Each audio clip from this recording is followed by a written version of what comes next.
If you're interested in Eastern Europe, chances are you've stumbled upon the term gopnik before. It's these guys, right? They wear Adidas tracksuits, get drunk on vodka, chain smoke, and listen to hard bass.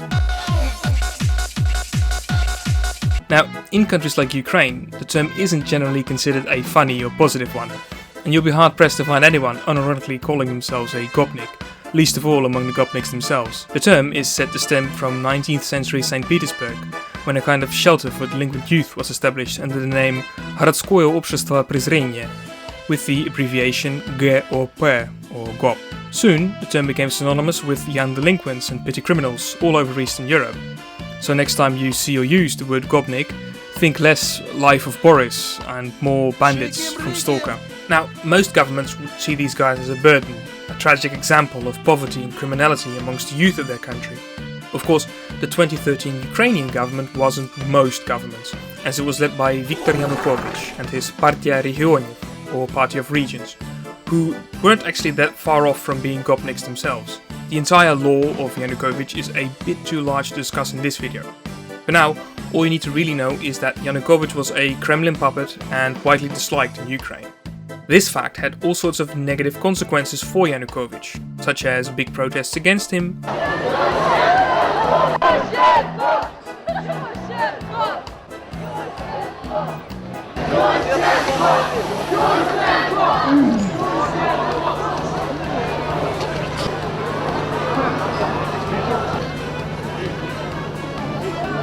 critical media reports about him, разбушевался, клеймит новую украинскую власть и западные демократии, и, конечно же, ни слова о кремлевских наемниках и террористах.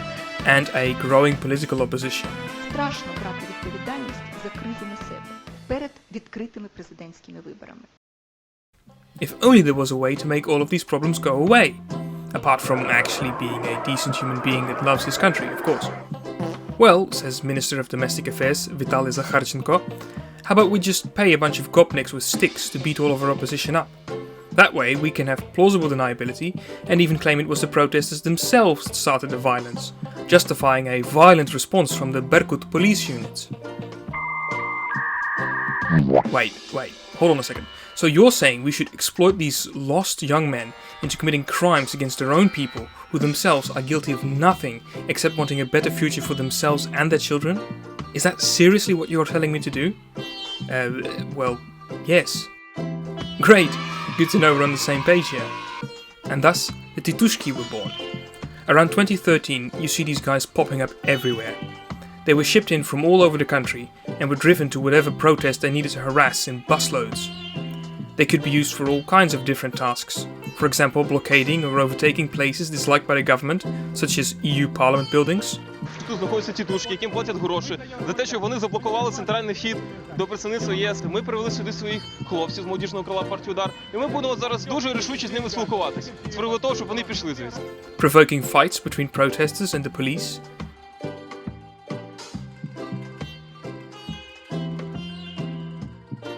Messing with journalists by, for example, beating them up or taking their footage from them. Коли ми, очевидно, почали питати їхніх так званих ватажків, ось тоді нас помітили по-серйозному і закричали: «Припиняйте зйомку, бийте їх, забирайте камеру». And just generally causing chaos. Now, these were actually some of the milder things that Titushky did. Some of them went way further. On the night of January 21st, 2014, as the massive anti-government Maidan protest in Kiev had been building steam, around 500 Titushky from all over the country were driven into Kiev to wreak havoc upon the city and its citizens, in an event sometimes referred to as the Night of the Titushky. They did this seemingly to later blame the violence on the Maidan activists, justifying a violent police response.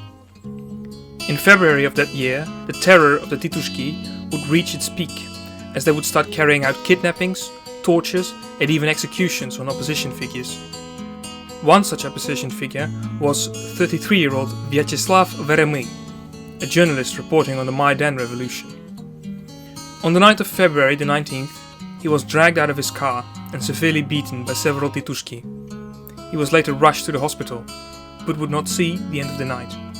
Vyacheslav was buried on the 23rd of February, one day after his birthday, and would posthumously be rewarded the title of Hero of Ukraine. Now, before all of you Yanukovych lovers out there go typing away in the comments asking what proof I have, or how I'm sure Klitschko or some other opposition member wasn't behind all of this, please, hold your horses and I'll show you some proof that, in my opinion, is pretty blatant. First off, there's the fact that the police never really intervened when the Titushky were off committing their crimes. For example, during the night of the Titushky I spoke about earlier, barely any arrests were made, immediately putting suspicion on the government.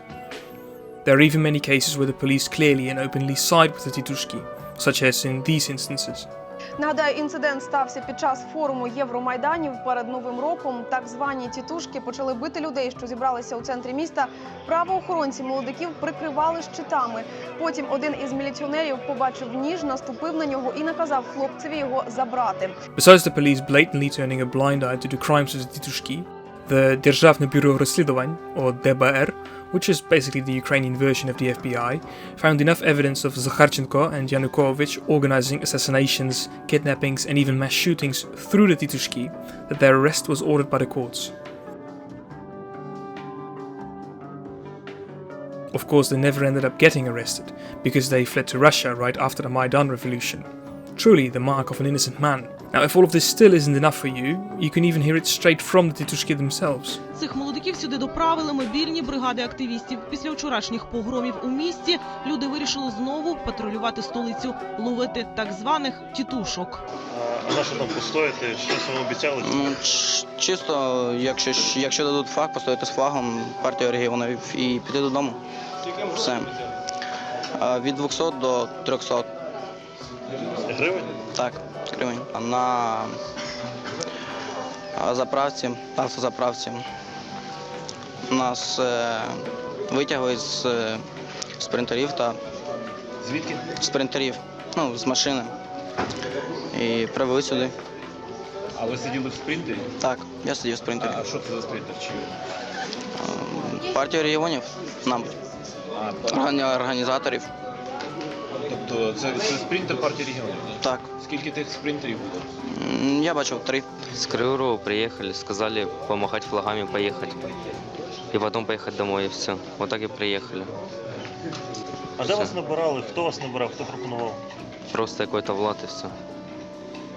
А неизвестно ничего больше. Номер телефона есть, и все.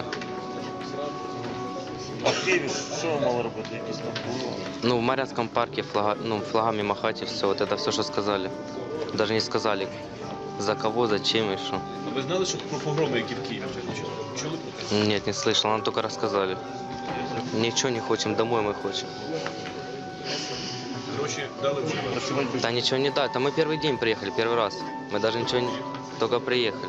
Ті люди приїхали для того, щоб просто робити провокації, бити вітрини, палити машини громадян, розумієте, і робити різні такі речі, щоб дискредитувати нас. Що будете з ними робити, який план?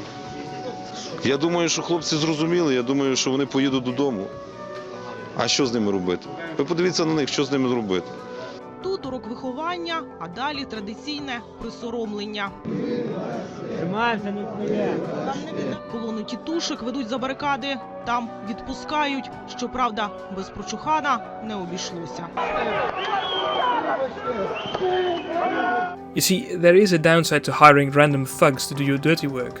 They aren't hardened soldiers that believe in your cause, and when things start looking dire for them, they'll run or surrender rather than fight. Their weak morale became an especially big problem when the temperatures dropped below zero during the Maidan protest. In the end, a lot of the Titushky stopped fighting, not because they were beaten, but because the Maidan protesters handed out way tastier food than the government. Не дают Маринку? Где, да? Там гречку дают конченую. А чаек здесь вкуснее? Здесь вкуснее. А що там не годують? Годують. Не дуже вкусно. Showcasing once again the incredible power of borscht. Well, maybe not just borscht. Меня хотели снять. Платите мне деньги, я буду все рассказывать. За деньги все приехали, за деньги. У кого не спрашиваем, все за деньги. Что, иди, блядь, вам внутрь, потому что придет.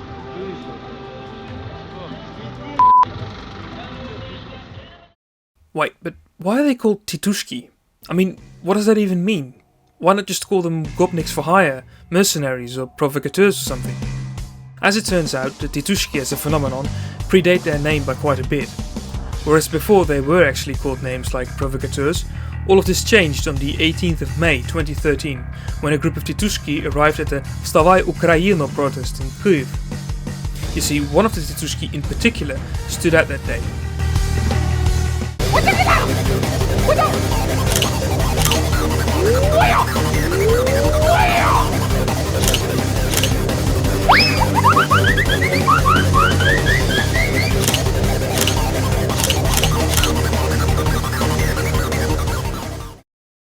Meet Vadim Titushko,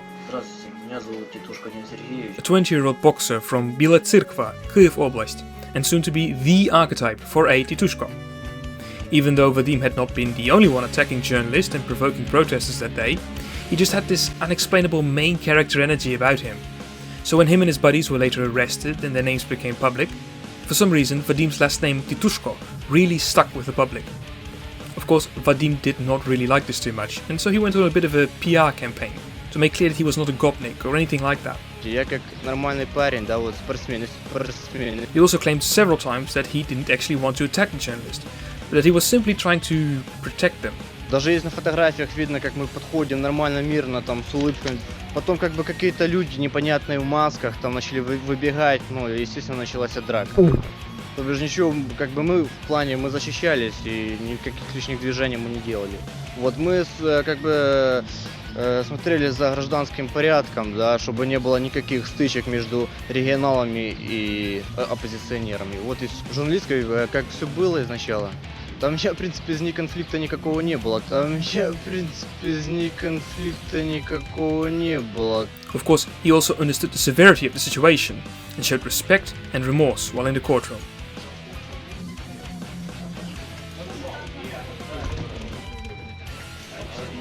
Yeah, it's pretty safe to say that the way Vadim acted only really added fuel to the fire, so that the term Titushko really only kept growing in popularity, eventually even getting its own Wikipedia page and being recognized now as synonymous with criminal gangs and thugs for hire. Віднедавна у Вікіпедії можна прочитати термін «тітушки». Там це слово з'явилося там віднедавна, і воно походить від прізвища спортсмена із Білої церкви Вадима Тітушка, ти пам'ятаєш? Vadim now had, essentially, for the sum of around 300 hryvnia, which is not all that much, potentially ruined his family name for generations to come. Realizing this, he tried to sue people for using his last name in a derogatory way, but the use of the term now really was way outside the power of the courts. After that, Vadim started slowly fading from the limelight, his story eclipsed by the Maidan revolution. His actions on May 18, 2013, however, would follow him for the rest of his life, with friends and family reportedly cutting contact. У квартирі на 5-му поверсі мешкають батьки хлопця. Спілкуватися відмовляються. А от знайомі та друзі Вадима кажуть, що після скандалу взагалі обірвали з ним усі контакти. От як почалось, от це йому прив'язали, цей ярлик, і після того нічого. Давно вже не бачимо. Може з півроку, може й більше. In the end, I'm truly left conflicted on Vadim. In later years, he has become somewhat of an anti-hero in Ukraine, with him doing both very good things and very bad things. He harassed journalists on Yanukovych's payroll, but has since apologized and openly denounced the Titushky and the Berkut police units. Вадим Тітушко підтримує Євромайдан, а ще засуджує дії Беркута. He has joined the Ukrainian army in recent years, fighting Russian occupiers in the 72nd Mechanized Brigade. But then again, he allegedly robbed an elderly couple a few years before that. Чітко вийшло, як спецназ. Автоматом лупанув такого чоловіка, каже, так де ж під мертвий вниз. Щось репнися здохне. Whatever your opinion on Vadim Titushko might be, I think his case is exemplary for the phenomenon of Titushky as a whole, because it makes one thing very, very clear. These are people that would not be going out onto the streets attacking journalists had they not been paid by people like Zakharchenko and Yanukovych. And whereas Titushky attacks have mostly stopped in Ukraine after the ousting of Yanukovych, they have remained to be a government weapon used in countries like Belarus, Georgia and Russia. Knowing what we know now about the Ukrainian government and its ties to Titushky, I think it's pretty clear who's to blame there.